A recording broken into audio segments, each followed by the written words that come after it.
So we'll start today with a quick review of what we did yesterday. And remember, Katie's note document was up here and serving as a model for what you should have in your notes in some way, however you'd like to format it.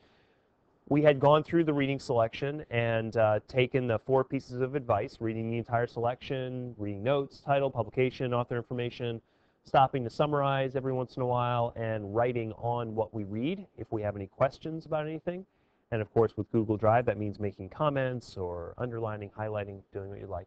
But we had gotten into answering questions on the OAA, and that involved 2 pieces of advice: eliminating obviously incorrect answers and rereading portions of the text as necessary. So here we had gone through 3 questions, skipped one because I want to get to writing in a moment later. First one was based on the information in the passage. Why does Poppy want his family to help him in retracing his steps? The next one, Rafiq being described as a static character. And that one actually brings me to mind of a 3rd piece of advice that I hadn't mentioned yesterday, but will come up with a future question. So go back to your notes. Your 3rd piece of advice for answering questions: define any concept that the question uses. Define any concept that the question uses.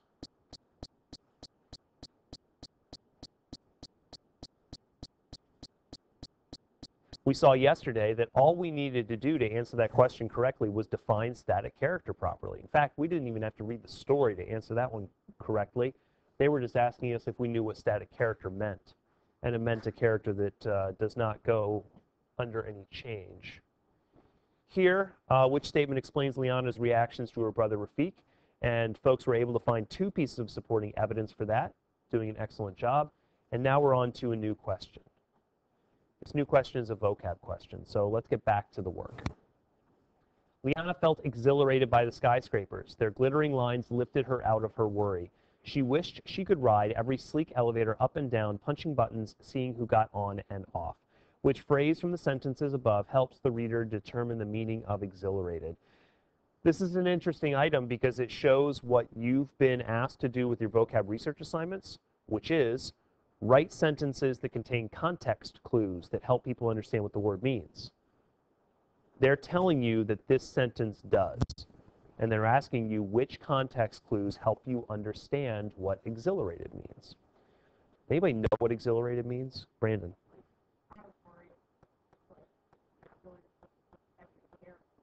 Not having any cares. Excellent. Any other definitions? Yeah. Oh, in awe. Excellent. So we're talking positive, right? And we're talking emotion, right? So we know basically that we're talking about a positive emotion. A, B, C, D. Glittering lines lifted her out of her worry, wished she could ride, seeing who got on and off. Which of those seem to match the positive emotion definition of exhilarated? Jesse? Lifted her out of her worry, because worry is an emotion, right? And none of the others have any emotions. Glittering lines, no emotion. Wish she could ride, not an emotion. Seeing who got on and off, not an emotion. Let's go for B. And nicely, we are correct. Once again, characters' feelings of exhilaration, which means joy or excitement. Which statement reflects the theme of this passage? All right, this is our 3rd piece of advice that you've already written down. Let's define the concept. Joey, what do you understand theme to mean? It's our subject, by the way, for the next 2 days, but what the story is based on? I think you've got the right idea, but let's see how we can express it a little bit more clearly. Tyler? Okay, the message or the moral or the idea of the story. So Joey was getting to that too, saying the main point or idea of the story. So we understand that going into it. Let's read our options and try eliminating incorrect ones. Facing new experiences can create mixed emotions. Situations often seem worse before they improve. Hard times draw families closer together. Risk-taking is essential to growth. Matthew, would you like to eliminate one of those as being obviously wrong?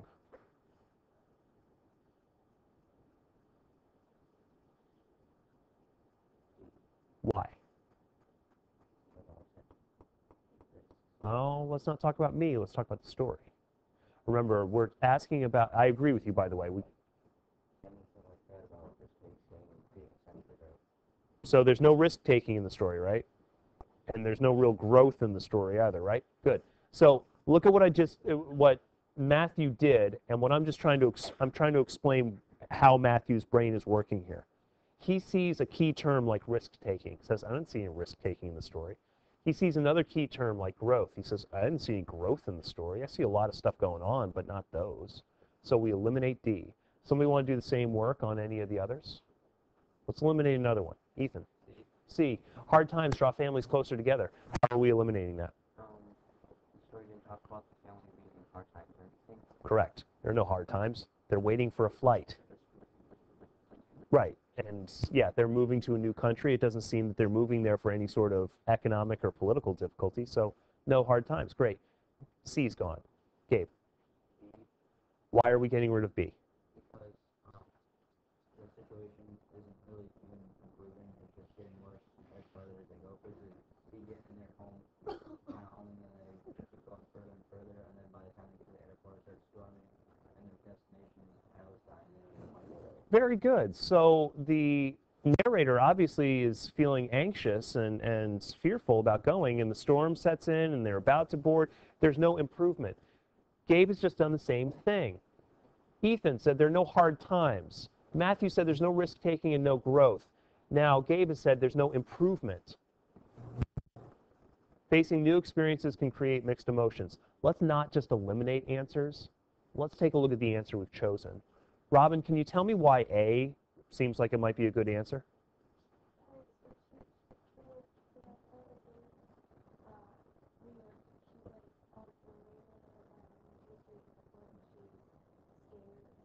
Perfect.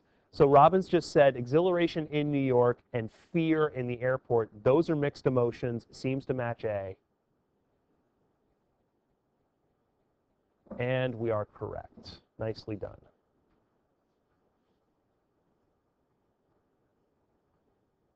In paragraph 7, what effect does the setting have on Liana? Okay, we need to go back to recommendation number 2, and that's to reread portions as necessary.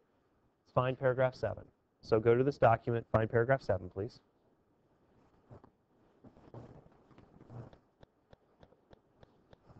James, would you mind reading for me? Lillian felt exhilarated by the skyscrapers. Their glittering lines left her out of her worry. She wished she could ride every seat elevator up and down, pushing buttons, seeing who got on and off. Some days you remember the world was so full of wonderful people you hadn't met yet. She bought 7 postcards with different pictures: the Brooklyn Bridge, Washington Square, and the fish market. Excellent. Let's see. So she's in a setting. Alyssa, what's the setting doing for her?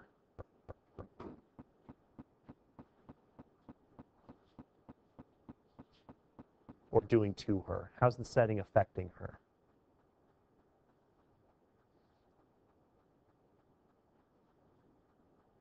No? Okay, Brandon, help her out. It's like making her happy, like all the wonderful things. Good. Making her happy. All right. So we read it, got a basic understanding of it. Let's go over here. The chaos and excitement of the big city make her nervous. The difference between New York and St. Louis makes her miss her home. The buildings and lights of the city distract her from her concern about the move. The welcomed experiences in New York reinforce her eagerness to move to Palestine. Eliminate incorrect answers. Alexis, would you like to get rid of one of them? Why? Correct. There's no nervousness here. There's excitement and happiness. Bridget, get rid of another one for me, please. Why? Excellent. There's nothing about missing her home. We've got C and D. Ethan. D, because she's not really eager to move to Palestine. Okay, very good. So there's no eagerness. And once again, let's go to C. If Ethan, we're deciding that C works, what in the passage, I'm going to leave this up here, you take a look at your document in paragraph 7, what do you see in there that reinforces that this is the correct answer? They're literally lying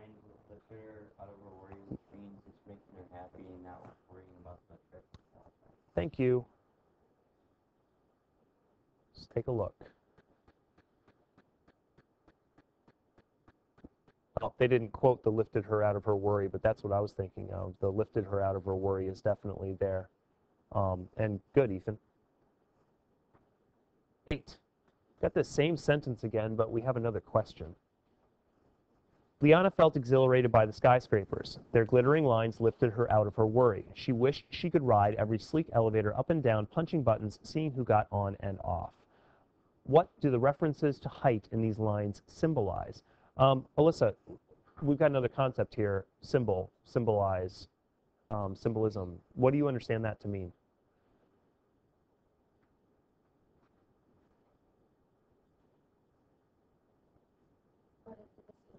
Good. I like that. What does it stand for? What does it represent? What does it mean? Liana's interest in making new friends. Liana's excitement at moving to a different country. Liana's ability to overcome fear of living in the city. Liana's fascination with new and interesting aspects of life. All right, let's take it step by step. Gerard, do you want to get rid of any of those for me?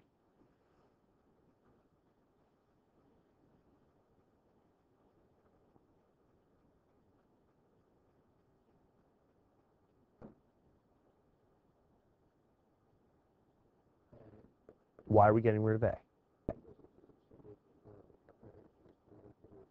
There are no new friends in there. Excellent. We see people get on and get off the elevator, but it doesn't seem to work for us very well. It's not about making new friends. Jesse? B. And why are we getting rid of that?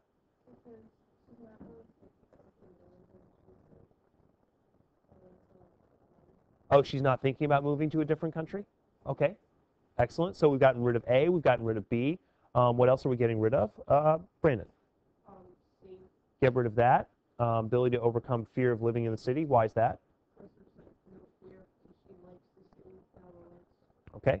Brandon, if we've gotten rid of A through C, then give me a reason why I should choose D. Because she like wanted to ride all the elevators and see who got off and on, and that would be like the new interesting aspects of life and Okay. We satisfied with that? D? Let's see if we're correct.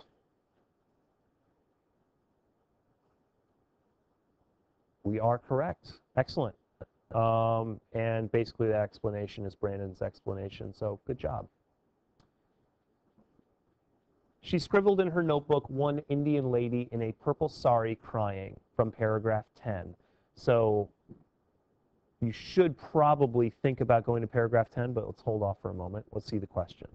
What does the image in Liana's notebook represent?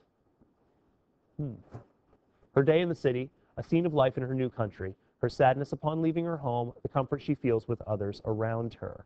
Kayla, can you eliminate any of those? Got this image of an Indian lady in a purple sari crying. We're asking what it represents, what it means. Her day in the city, a scene of life in her new country, her sadness upon leaving her home, the comfort she feels with others around her. Let's get rid of one.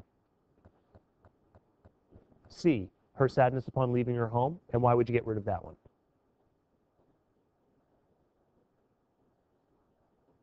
Oh, okay, because you're feeling that Liana is not sad? I'm sorry, I can't hear you. No? Okay. All right. Let's see. Bridget, you want to weigh in on this? Okay. Why are we getting rid of A?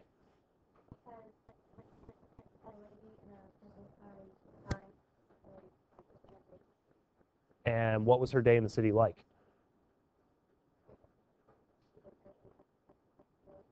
What kind of feelings? How did she feel when she was in the city? Yeah, she was happy and exhilarated and excited, right? So it wouldn't make sense to have a woman in a sari crying representing her day in the city. Katie, what do you think? Other ones in there? Get rid of B. And why are we getting rid of B?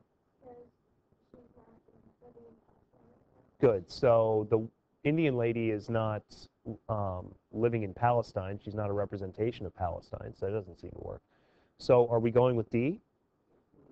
Why not, Alyssa?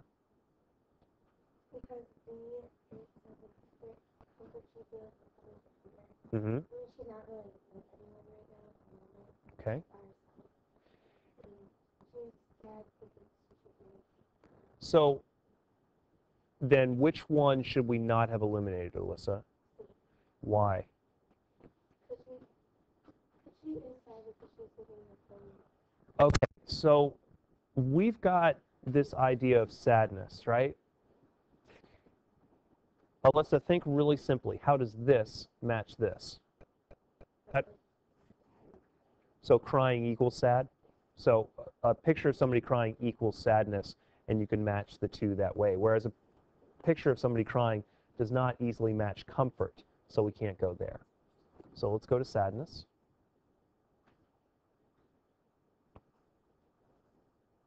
And we are correct. Liana's feeling of sadness upon leaving her home. Good. All right, on to the next selection, which means let's roll back to writing. And we've got to write an answer here. Go back to your notes. And we've got some advice for answering questions, but this time we're talking about written questions. So let's give some advice for answering written questions.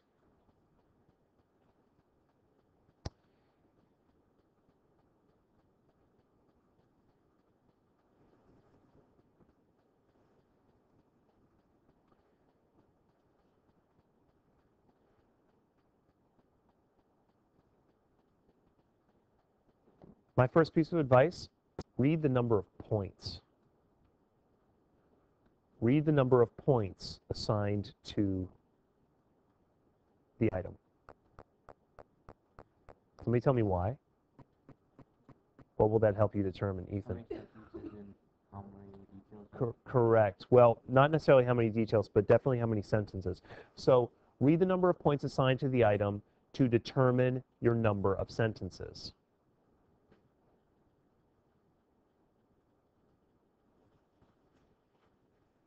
If it's 2 points, write 2 sentences. If it's 4 points, write 4 sentences.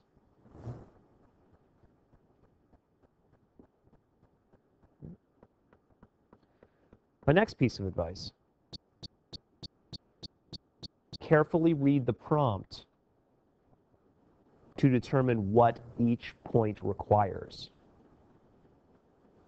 Carefully read the prompt to determine what each point requires.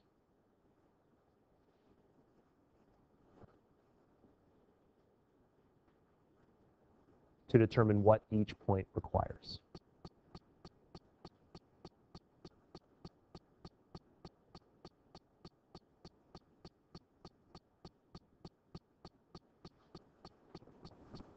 Okay, so let's go to this and see if we can apply that. Right? So on this one, Kim, how many points is this one worth? So how many sentences should I write? 4 or more, right? But minimal 4. Now, somebody might ask me, well, are they going to check that? Could you write 3? Yes, you could write 3 and earn 4 points. I'm just saying that if you want to be really careful about it and ensure that you're doing it properly, then you can use that point value as a guide. So we've got 4 points. Explain how Liana feels about being in New York. Support your explanation with a detail from the passage. Then, explain how Poppy feels and support your explanation with another detail from the passage. Matthew, you're a grader grading these things. You've got to assign 4 points. What is each point awarded for? Look at the prompt. Tell me what the first point is awarded for.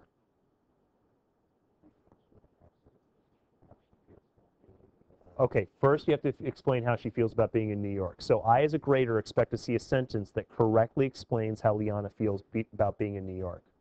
Jesse, what's the next point awarded for?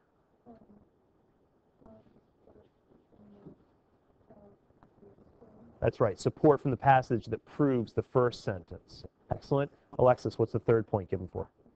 Very good, how Poppy feels. And then Robin, what's the fourth point given for? So, for Poppy. Now, of course, those supporting details should make sense. You should be correct about what you say about Poppy and Liana, but that's it. Let's see. Joey, how does Liana feel about being in New York?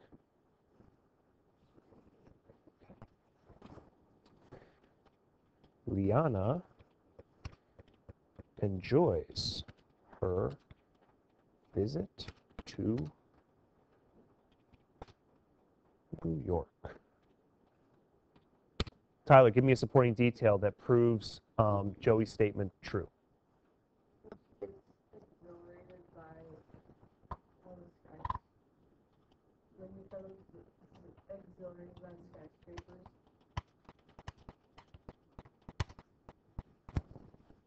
How about this?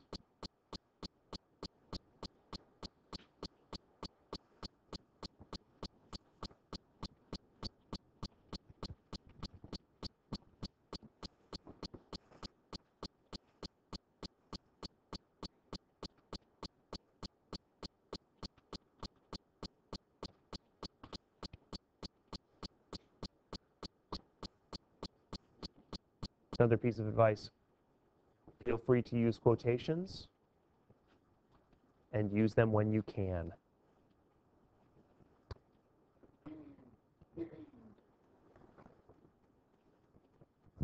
Feel free to use quotations and use them when you can.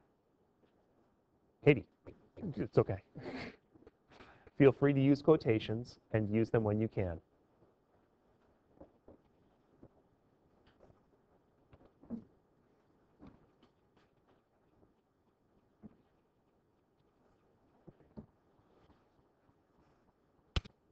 Doing well.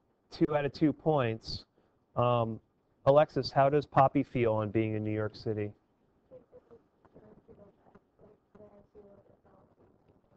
Good.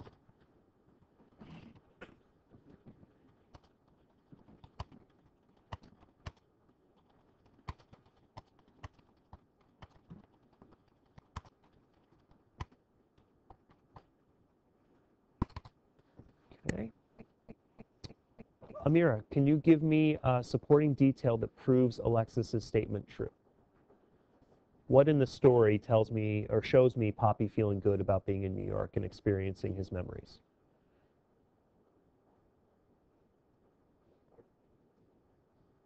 Okay, but we want detail. So something specific that happens in the story that shows how he felt good. Yeah, and yes, feel free to go back into the story and scan around a little bit, see if you can find a detail that proves that.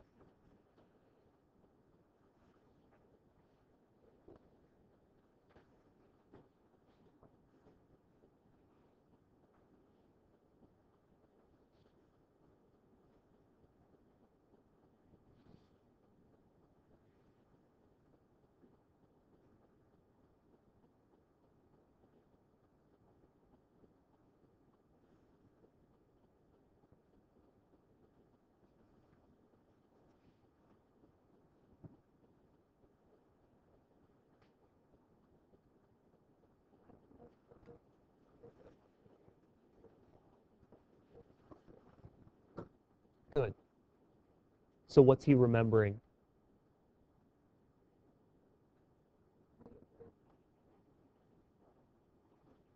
Good. So we can explain that. Poppy feels good to feel what he felt 18 years ago. Wow, I used feel 3 times in that sentence.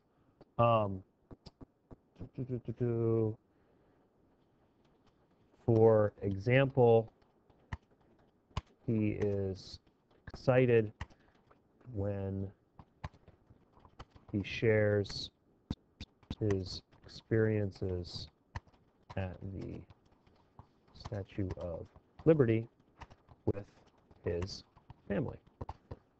Amira picked the exact detail that I was thinking of when Alexis said what she said. 4 points. 1, 2, 3, 4. I'm a grader sitting in a dark room, eating bad food, looking at stacks of papers, and I'm shoving these through and I'm going 1, 2, 3, 4. Good. Move on to the next one. You've earned full points. And we're done with that selection. Now we're on to number 10 and a new selection, which is a little bit longer, definitely bigger paragraphs here. So I'm going to scan through it quickly. Let's start with this one. Go back to this document, please. Gabe, what are we going to do first?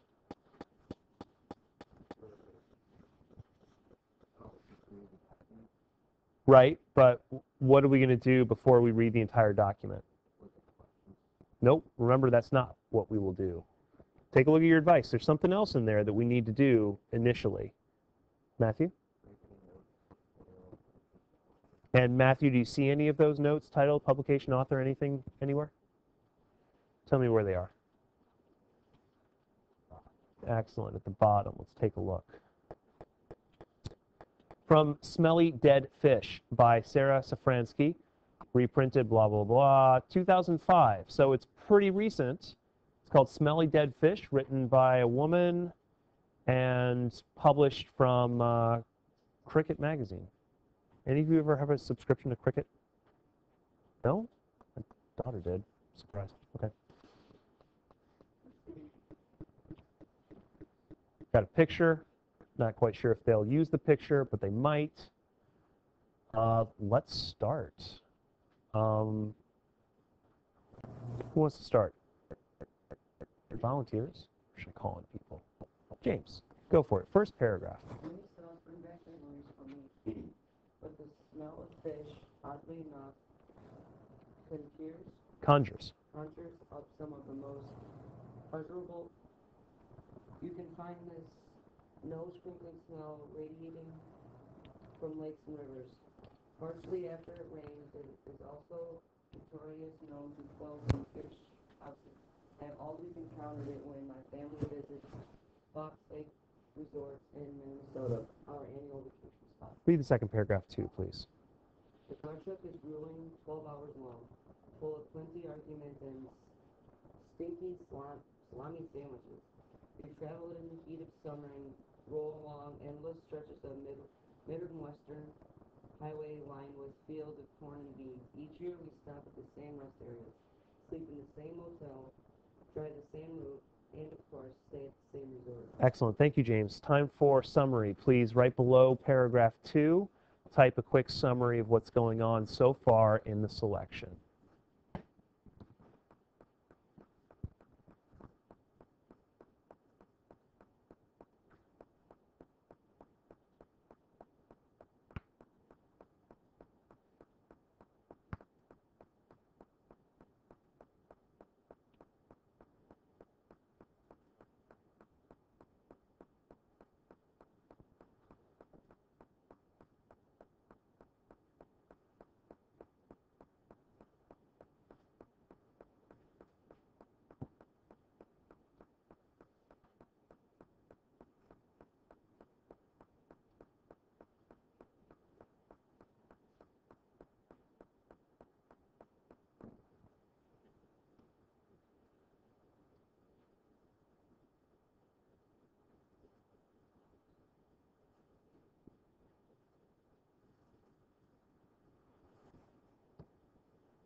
Okay, let's start by taking a look at Ethan's. She is telling you about the smells of fish and the long car ride to the Fox Lake Resort. Yep. Okay, Fox Lake Resort. And when did she go? What were the circumstances of going to the Fox Lake Resort? For their vacation. Family vacation, right? So I might add that detail. She's remembering a family vacation.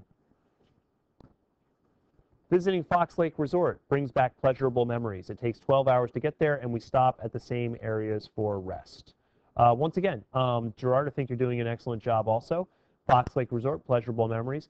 The only bit I would add is to clarify that we is her and her family.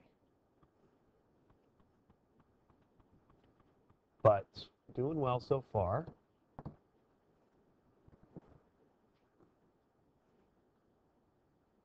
Now I've got a big paragraph here.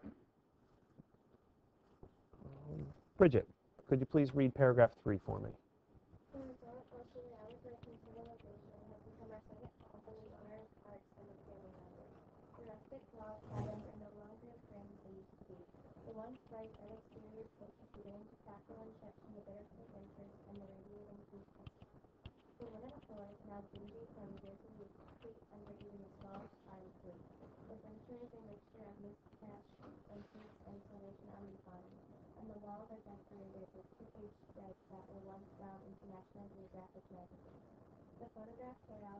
allowed the staff to bring down the cardboard and display their primitive along the cabin walls as if they were priceless kimonos.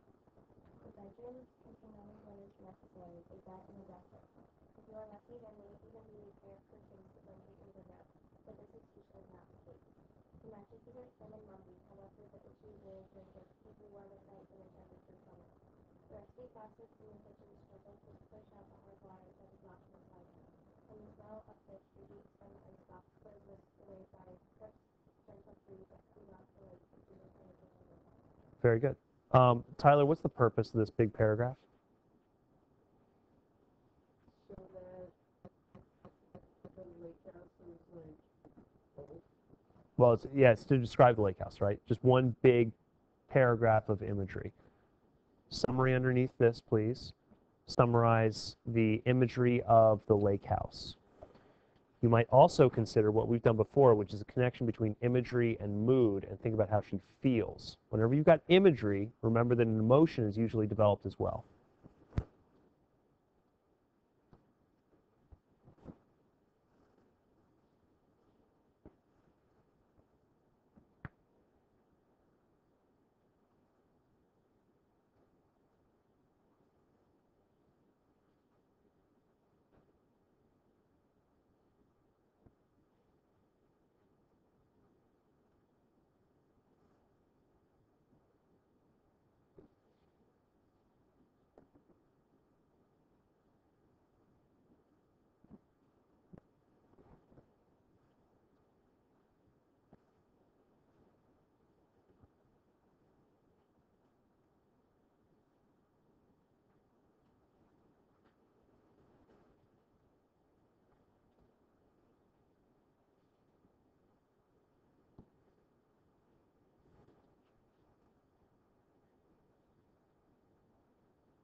Ouch.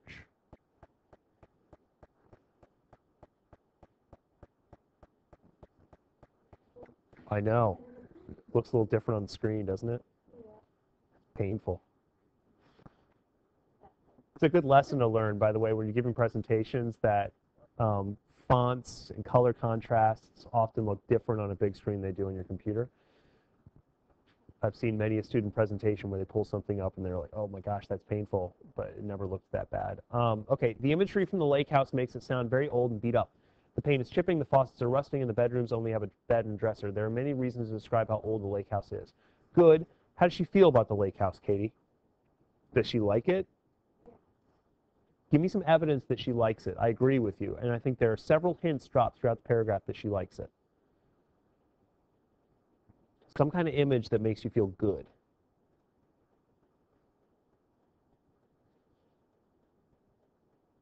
The first says the resort located hours away from civilization has become our second home. Good. It's become our second home. Excellent. Can anybody else find other evidence? Jesse? Yeah, a crisp, gentle breeze. That's definitely a positive image. Can we find any more? Gabe? I'm not sure if it's really typical, but how the homeowners are the extended family. Okay, so extended family members, that can work as well. And I was also thinking of the itchy wool blankets keep you warm at night. An image of a blanket keeping you warm at night is definitely a positive image. Okay, so I would just, if I were to add the emotion in there as well, see what James has done. She's talking about the cabins and how they look, how the utilities either stink or barely work, and how there's only a bed and dresser in them. Good, good. Once again, the imagery of sparseness. All of you seem to have understood what she's going for with this.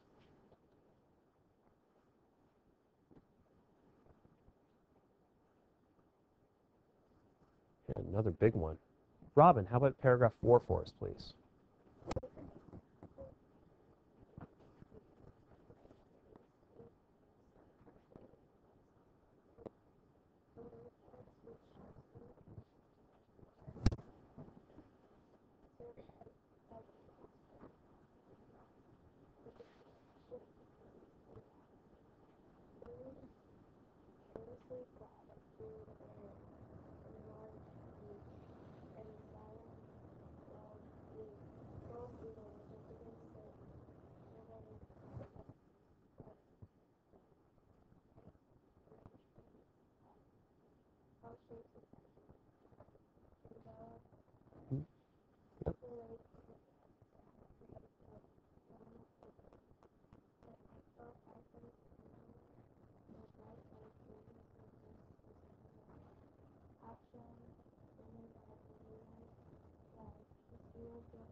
Excellent. Pretty much the same kind of paragraph. Once again, we've got solid imagery. So let's see another summary of the imagery right below it, below paragraph 4.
Okay, let's take a look at, in this part of the story, it is now talking about the good things about the house.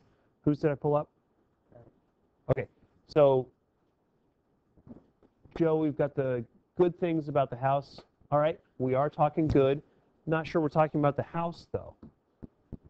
At this point, she is describing the setting by the lake and how beautiful the nature is. Amira, this is yours? Okay, so we still have, Joey goes good, Amira goes beautiful, so they agree on that point. But we've got the setting by the lake instead of being by the house, and we're talking about the beauty of nature.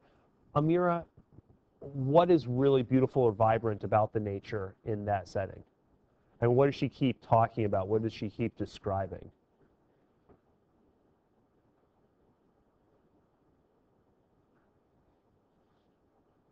I mean, you're correct with everything so far, so.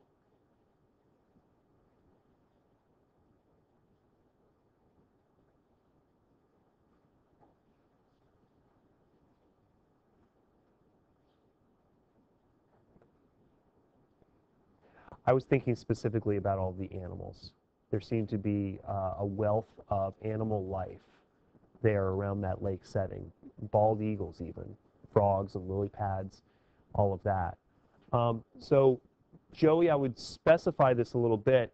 Good is not the most specific description that you could give, and the house is not exactly the setting. So make sure you're pretty careful about it. Don't go too general.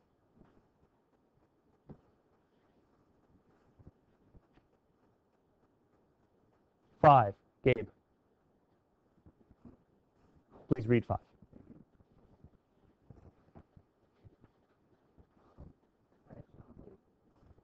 messed up the order. Does it begin with a lake? No, begins with as a little girl. Oh, okay. As a little girl, I tagged along in the cold metal my dad every night. I would often cover my nose with the smell of fish. Meanwhile, we would search for the perfect spot to catch. Perhaps the weed bed, the lily pads, the sunken island, or the Behemoths. behemoth slayer. Yep. The behemoth king of all fish, has been hooked several times but never caught. Every cast became another chance for me to hook the behemoth, a chance to go down in history. I never even came close, but I was delighted to reel in my dad's catches and pretended I had caught them on my own. Okay. Quickly, let's see one last summary statement right there below number 5. We're running short of time, but we do have time for one more summary statement before class ends.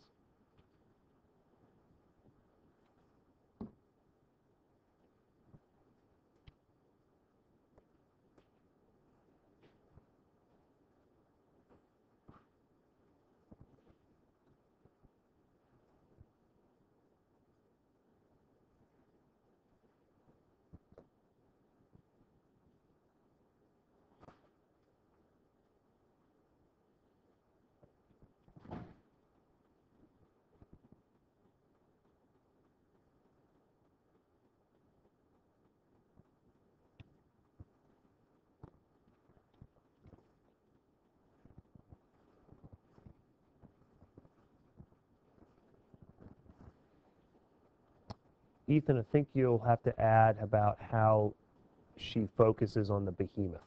That seems to be an important detail that might actually set up a bit of the plot. And Brandon, let's take a look at you. Paragraph tells about how one of her favorite memories going to the lake and of going to the lake was fishing, and how she dreamt of. Were you going for the behemoth there also? Yeah. Okay, good. So those two details: memories of fishing with Dad and going after the behemoth. That seems to work. I'm sorry that we do not have enough time to complete this. I will try to wrap this up at a later time, fit it into the schedule so we can get to the questions. Please wrap up whatever you're working on, then close up the books and put them back.